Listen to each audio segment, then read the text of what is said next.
Assalamualaikum warahmatullahi wabarakatuh. Waalaikumsalam warahmatullahi wabarakatuh. Selamat malam. Ya, malam. Terima kasih atas kehadirannya. Sebelumnya perkenalkan, nama saya Firnanda Putrafi, mahasiswa dari Fakultas Psikologi Universitas Negeri Makassar. Hari ini kita akan melakukan sesi wawancara. Wawancara ini akan berlangsung selama kurang lebih 30 menit. Sebelumnya saya ucapkan terima kasih sekali lagi karena sudah hadir untuk menjadi narasumber saya dan sebagai pelengkap informasi yang telah saya dapat dari narasumber sebelumnya. Sebelum kita mulai, saya ingin menyampaikan bahwa semua informasi yang Anda sampaikan di sini akan dijaga kerahasiaannya. Informasi ini juga hanya digunakan untuk kepentingan akademis saja.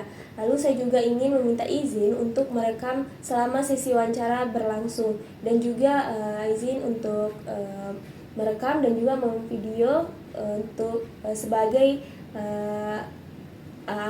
sebagai bahan informasi jika ada hal detail yang saya lewatkan, maka saya bisa melihat ulang lagi dari rekaman yang saya lakukan. Apakah diperbolehkan? Iya, boleh. Oke, baik. Sebelum kita mulai, saya juga ingin menjelaskan tentang rekaman ini yang sepenuhnya bersifat rahasia dan tidak akan digunakan di luar kepentingan studi ini. Sebelum kita mulai dan lanjut, apakah ada hal yang ingin saudara sampaikan atau tanyakan terlebih dahulu? Tidak ada, boleh lanjut. Oke. Lalu berikut akan saya sampaikan beberapa pertanyaan mengenai saudara Anda yang telah saya wawancarai sebelumnya. Apakah berkenan untuk menyampaikan beberapa informasi pribadi? Ya, boleh. Oke, baik. Kita mulai dari pertanyaan berikut. Boleh dijawab atau diceritakan juga tidak apa-apa karena pertanyaan yang saya tanyakan hanya sebagai pelengkap data pendukung pada penelitian saya. Oke, kita bisa mulai dari pertanyaan, apakah Anda mengenal saudara Anda? Ya, saya kenal. Oke, mungkin bisa diceritakan mengenai apa yang Anda ketahui tentang masa kecil saudara Anda? Boleh sebut namanya tidak? Tidak boleh ya? Iya. Boleh atau tidak? Tidak. Kemarin saya wawancarai atas nama saudari Witri. Oh ya, baik. Ya, saya tahu saudara saya itu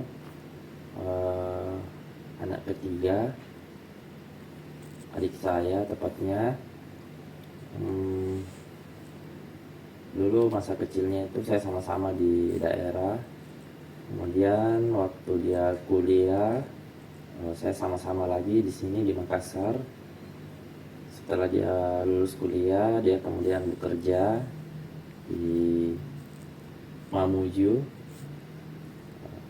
Tapi setelah dia berkeluarga, dia sudah menetap bersama suaminya di Mamuju.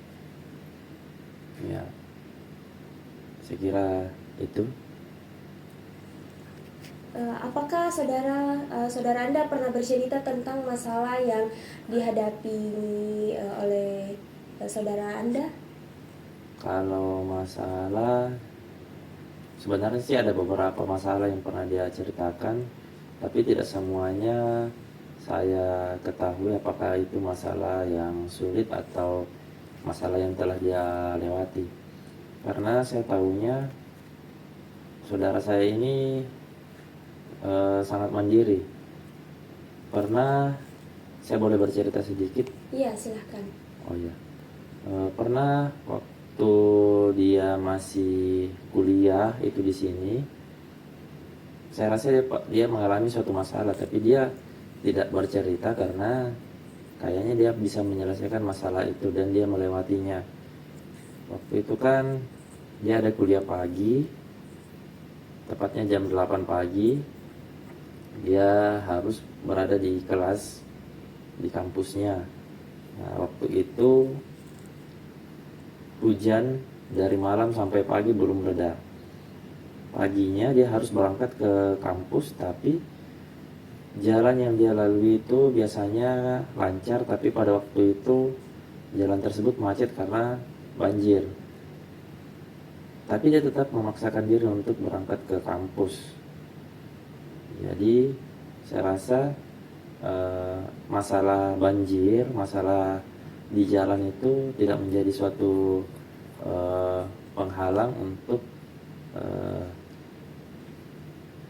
jalan ke kampus. Jadi saya rasa dia bisa melewati masalah-masalah kecil tanpa harus menjadi penghambat suatu tujuan kegiatannya. Karena dari kecil memang saudara saya ini sangat mandiri dan penuh inisiatif terhadap apa yang akan dia lakukan atau dia pecahkan, entah itu suatu masalah atau suatu kegiatan yang harus dia tangani sendiri maupun secara berkelompok. Karena dia sudah punya beberapa pengalaman dalam memimpin suatu keanggotaan ataupun dia kan punya adik lagi di bawahnya. Dia juga kadang menjadi penuntun untuk adik-adiknya. Jadi dia orangnya yang mandiri ya. Tidak ada masalah sih sebenarnya. Saya kira seperti itu.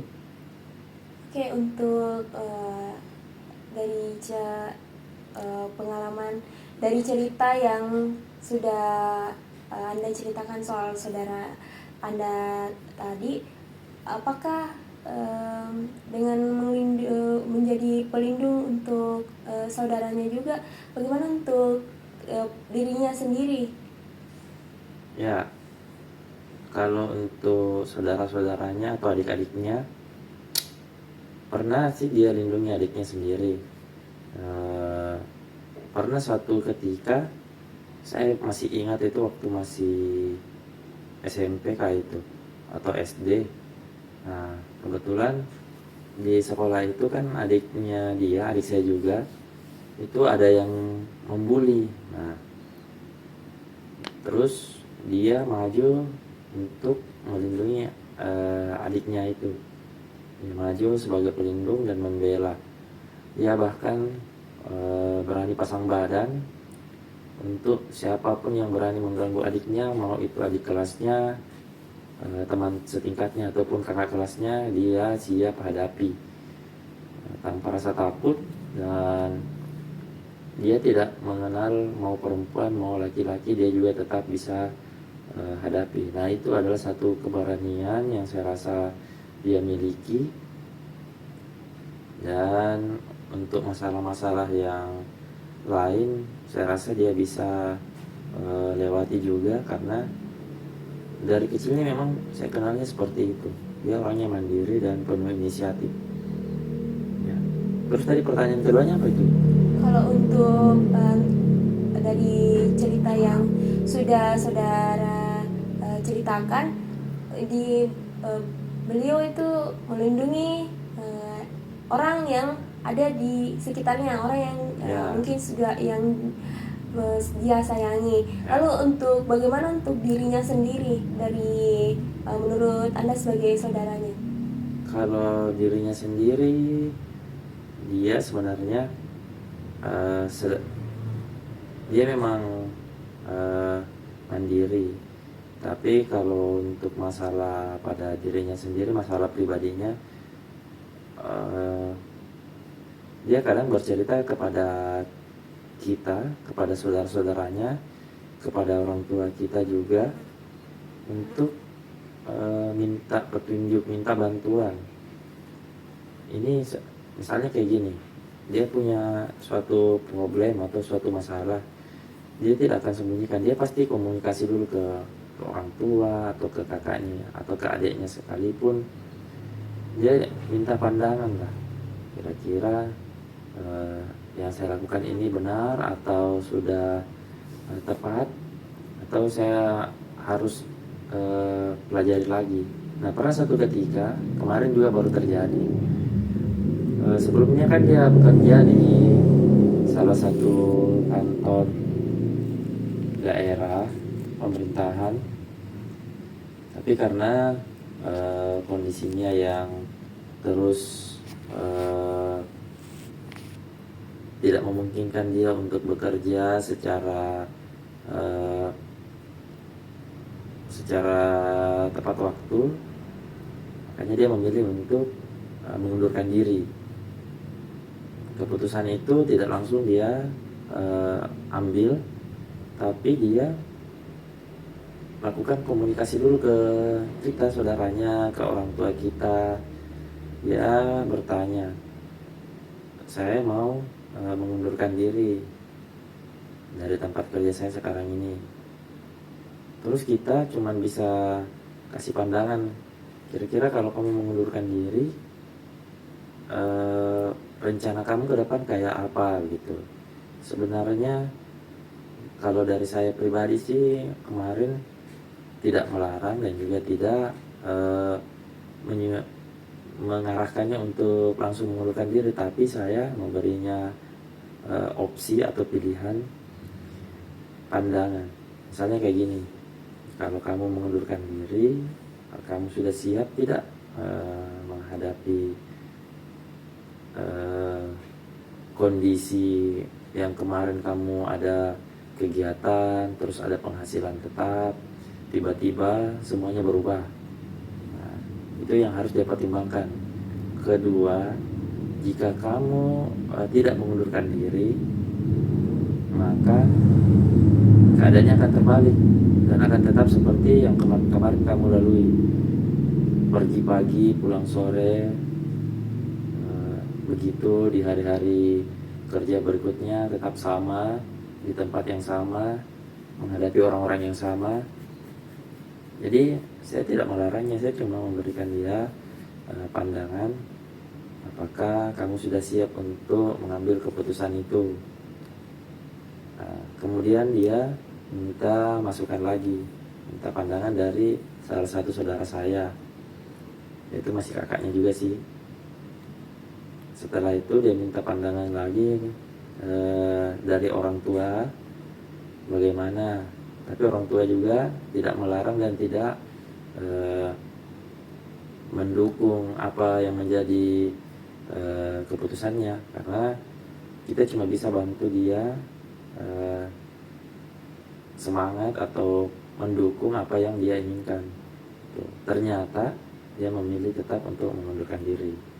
Jadi dia untuk mengambil keputusan, dia tidak selalu gegabah, karena kalau keputusan itu dia rasa sangat penting, dia tetap akan bercerita kepada kita untuk meminta pendapat seperti itu.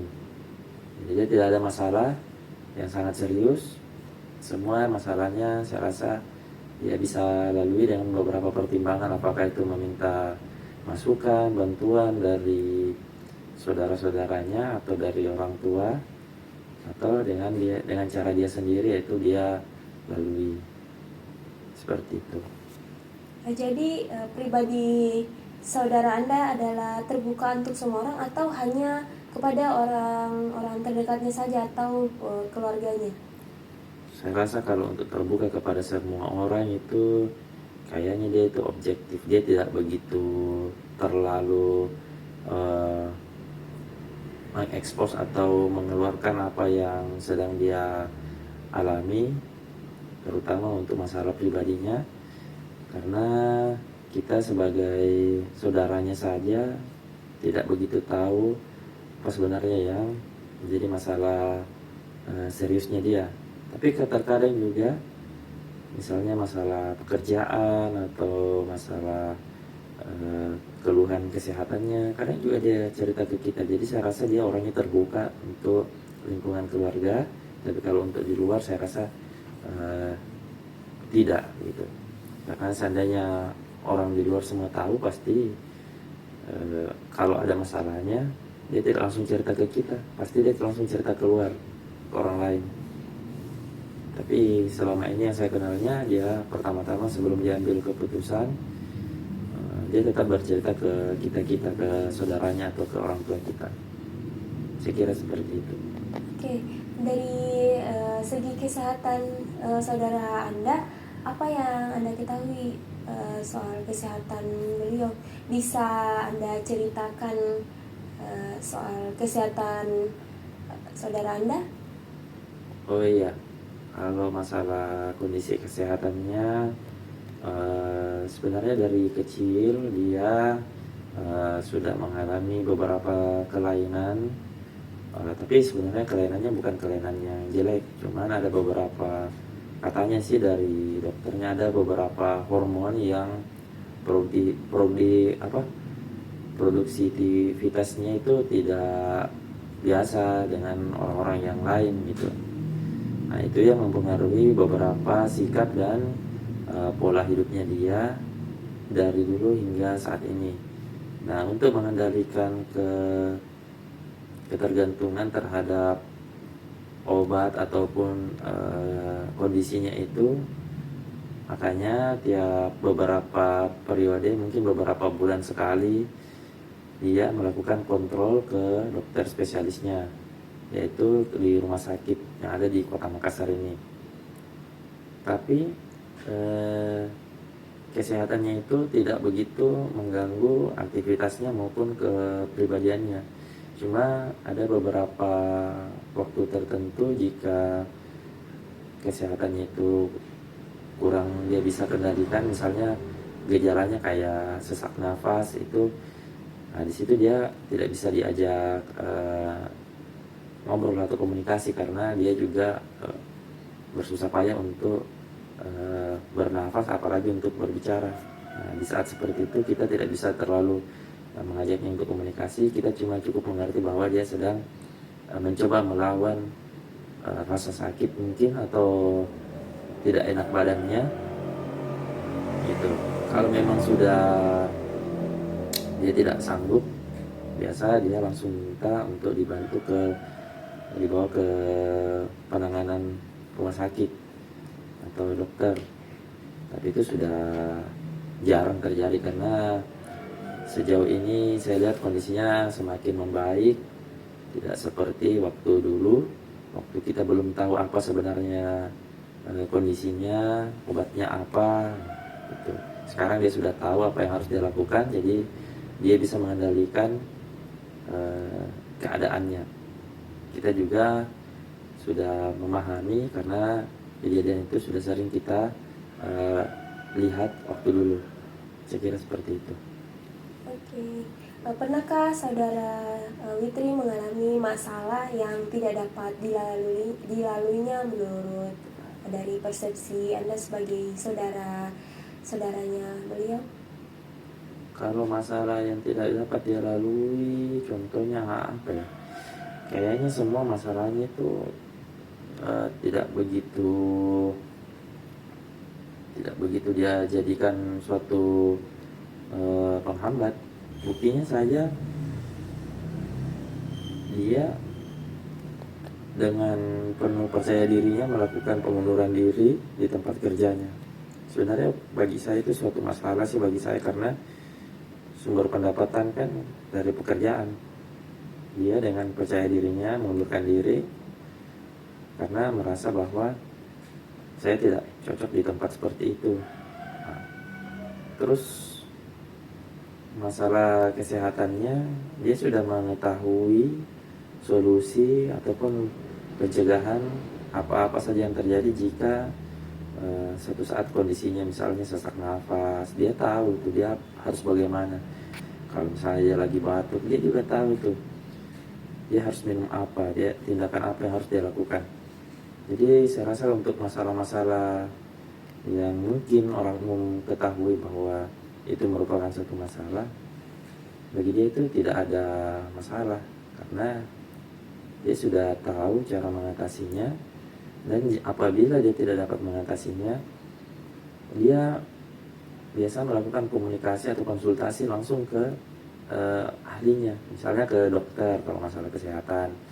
Terus masalah pekerjaan langsung ke teman-teman rekan kerjanya, atau masalah lain ya langsung ke orang tua atau ke kita kakaknya. Dia sudah tahu apa yang harus dia lakukan karena dia sudah mandiri sejak kecil. Dia bisa berinisiatif, kalau saya mau melakukan sesuatu hal, saya harus mulai dari mana. Dia sudah tahu itu. Saya rasa seperti itu jawaban saya.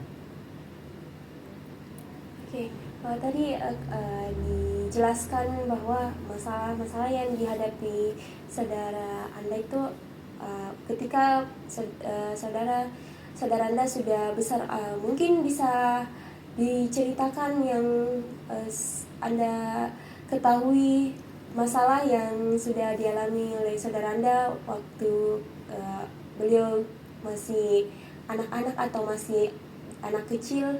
Apakah ada masalah yang dihadapinya, entah itu di tingkat sebelum sekolah atau sudah masuk sekolah di tingkat SD atau SMP, mungkin ada satu atau dua masalah yang dialaminya?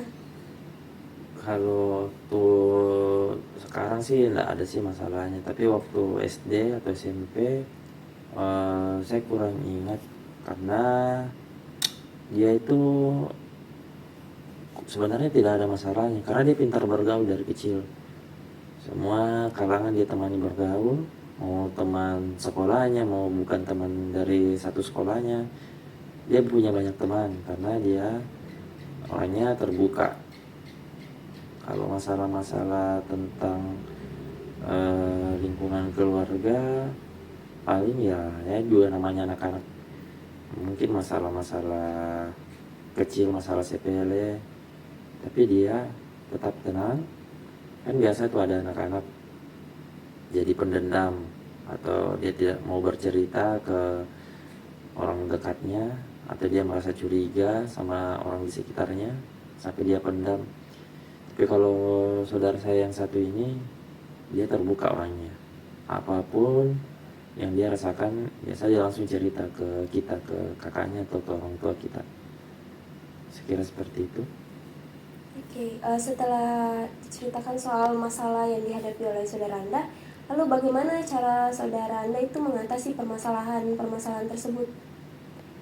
Ya, seperti saya katakan tadi sebelumnya, kalaupun ada masalah yang tidak dapat dia hadapi, dia tidak dapat selesaikan, biasanya dia minta bantuan, solusi atau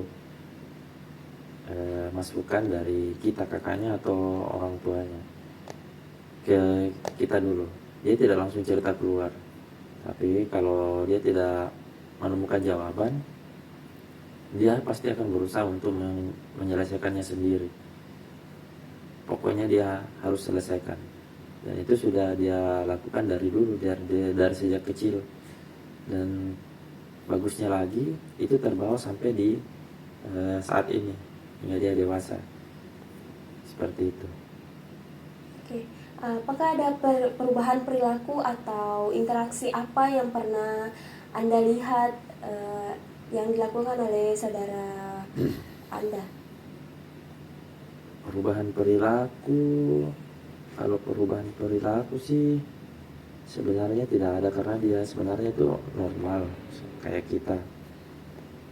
Mungkin kalau dia sedang sakit atau sedang dalam suatu tugas yang belum dia selesaikan, kadang dia tidak bisa diajak kompromi, atau dia tidak bisa diajak bicara karena dia masih mungkin pikirannya lagi di suatu tempat atau di mana dia lagi mencari suatu jawaban kayaknya. Jadi terkadang keadaan-keadaan seperti itu yang membuat perilakunya agak berbeda dari biasanya. Selebihnya itu dia tetap sama, tetap ceria, tetap interaktif, dan tetap terbuka. Tidak ada yang berbeda. Saya rasa seperti itu. Oke, dari yang sudah dijelaskan barusan, apakah ada perilaku yang berkebalikan dari ceria dan interaktif yang sudah dijelaskan? Ada kayak perilaku sedih kah atau murung yang bisa dilihat dari perilaku saudara Anda? Kalau dari perubahan perilaku yang paling menonjol sih sebenarnya dia diam. Yang tadinya aktif, tiba-tiba dia diam, tidak terlalu banyak berbicara atau komunikasi. Itu berarti ada sesuatu yang eh, dia alami. Tapi dia tidak pernah, dia pasti akan cerita, entahkah itu masalah di luar rumah atau mungkin masalah kesehatan, dia biasanya cerita. Jadi kita sudah tahu, sudah paham keadaannya, karena dia biasa bercerita setelah dia melewati suatu masalah. Lalu dia menjelaskan sebenarnya keadaannya tadi itu kenapa seperti itu. Ya, itu perubahannya. Saya kira seperti itu. Untuk menjelaskan perubahan dari perilaku saudara Anda, apakah saudara Anda ini menceritakannya kepada seluruh anggota keluarga atau ada beberapa yang memang menjadi orang yang paling terdekat dari saudara Anda? Kalau orang terdekat dari saudara, mungkin siapa ya? Saya tidak bisa pastikan, karena kalau dia bercerita di misalnya si A, si B, si C, semua sebenarnya sama jawabannya, pertanyaannya. Saya rasa tidak ada perbedaan sih untuk kita di dalam keluarga, saudara. Masalahnya yang dia ceritakan itu rata, tidak ada yang beda. Dan dia juga tidak bercerita keluar. Tapi herannya kalau dia sakit, banyak temannya yang datang, yang tahu, tidak bercerita juga keluar. Mungkin karena selama ini komunikasi yang dia bangun di teman-temannya bagus, jadi